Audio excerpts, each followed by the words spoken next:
এক মহিলা প্রশ্ন করছে ডক্টর জাকির নায়েককে যে আচ্ছা আপনি তো বললেন হিন্দু মুসলমান খ্রিস্টান বৌদ্ধ সব ভাই ভাই, তো সব যদি আমরা ভাই ভাই হই, আমি তো হিন্দু, ওই মহিলা বলছে আমি তো হিন্দু, তা আপনার মক্কা মদিনায় আমরা যাইতে পারি না কেন?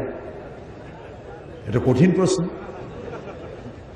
আমি চিন্তা করলাম কি জবাব দেয়। আমার কাছেও জবাব আছে, কিন্তু উনি কি বলেন সেটা শোনা দরকার। উনি জবাব দিলেন, বোন আপনার বাড়ি কই? কই তো ইন্ডিয়ায়। জন্মস্থান কোথায়? এখানে। আমার জন্মস্থানও এখানে। আচ্ছা বোন আপনি কি জানেন যে ইন্ডিয়ায় এমন এমন এমন জায়গা আছে যেখানে এখানে জন্মগ্রহণ করার পরেও সে জায়গায় আপনি আর আমি যাইতে পারি না, এরকম জায়গার নাম জানেন? কোন এরকম জায়গা থাকবে কেন? আমি ইন্ডিয়া জন্মগ্রহণ করছি, সব জায়গায় যাইতে পারি। উনি বললেন মোটেই না, এখানে এমন এমন জায়গা আছে যেখানে আপনি আমি প্রবেশ করতে পারবো না, তার নাম ক্যান্টনমেন্ট। ক্যান্টনমেন্টে আপনিও ঢুকতে পারবেন না, আমিও ঢুকতে পারবো না।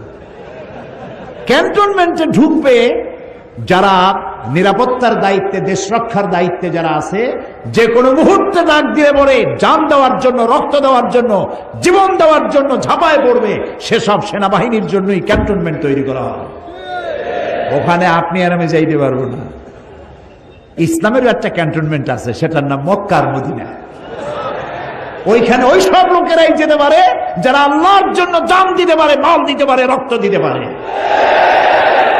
প্রিয় বোন, আপনিও যেতে পারবেন। আপনার পাসপোর্টে একটা ভিসা লাগান, ভিসার নাম লা ইলাহা ইল্লাল্লাহু মুহাম্মাদুর রাসূলুল্লাহ। কালকে আপনি মক্কা মদিনা চলে যান। কি সুন্দর জবাব!